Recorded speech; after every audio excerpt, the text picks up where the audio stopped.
So if you're here checking out this video, it's probably because you've heard that The Legend of the Five Rings is getting its own video game. That's right, we are finally going to get to see Rokugan, the Emerald Empire, take on the video game genre. This game was actually announced a little while ago, but so far, nobody has really gotten the chance to pull back the veil on Shadowveil. We recently got the chance to demo a content creator build of the game, and we got so much information, and we want to share that all with you. The first thing that tends to catch a lot of people's attention is the fact that this game is labeled an autobattler. And while that's true in a technical sense, this game is truly so much more than just a simple autobattler. The core mechanic of the game involves progressing through a series of fights, and as you progress through those fights, you'll be building a deck of cards. Every unit that you have has its own unique deck, and you will have plenty of opportunities to make that deck stronger and expand it as you go. As you progress through the Shadowlands and crush the enemies beneath your Tetsubo, you'll have a chance to pick up rewards such as additional card slots, items that you can equip, or even entire booster packs of cards, which you can then use to customize your unit's decks. What's even cooler is even if you get duplicates in these decks, if they're of the same rarity, you can fuse them together and create bigger, better versions of those cards. The ability cards aren't the only ones that you'll be able to fuse together either. Item cards can also be fused together, even if it's two of the same item or two completely different items. What's even greater is that the combinations create some of the coolest, hypest items in the game, and old 5R players might really enjoy some of the references that you get. Now, obviously, this game is also a roguelike, and to play into that roguelike aspect, you'll be gathering resources as you travel through the Shadowlands.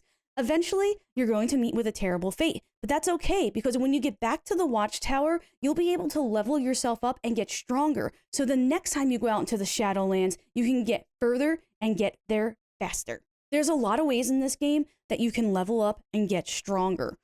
One of the resources that you'll collect is called political capital, and you can use that in a place called the Emissary.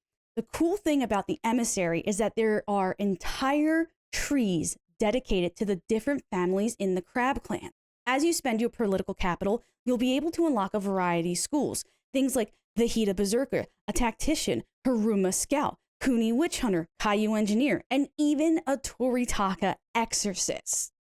All of them play in different ways, and all of them bring different things to the table. You can also level up these units in the barracks. Leveling up can be as simple as just expanding your item slots, but it can also get incredibly in-depth.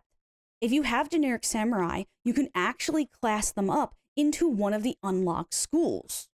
You can also assign what's called a stat package. Now, there are a lot of stat packages, and they all do different things, which makes it really cool because that means you can have two units of the same class that play differently because you chose different stat packages. If you want to go even deeper than that, you can unlock things like masteries and traits, all of which buff up your units and give them other options to influence combat. That's not even touching on a myriad of other ways that you can grow and customize your characters for the battles to come. A lot of people probably felt like this was going to be a very simple game, maybe even something on the level of a mobile game. But the fact of the matter is, this is turning out to be a surprisingly in-depth game and something that I personally feel is worthy of the legacy of Legend of the Five Rings. We were incredibly lucky to be picked to showcase some of the amazing features of this game. And in the future, we're going to be putting out a series of videos that goes deeper and shows a broader look at exactly how in-depth this game goes and all the options you get to influence battle and customize your characters. I think a lot of people are going to find this to be a really enjoyable game. And even though it has the word autobattler in it, it is so much more. So if you have a moment, go check it out on Steam, throw it up on your wish list, maybe check out some of the trailers, or even join the Discord and hang out with the community and learn more about this amazing game that's looking to be released in Q1 of 2025. Thanks for checking out the video, and we'll see you in the Shadowlands.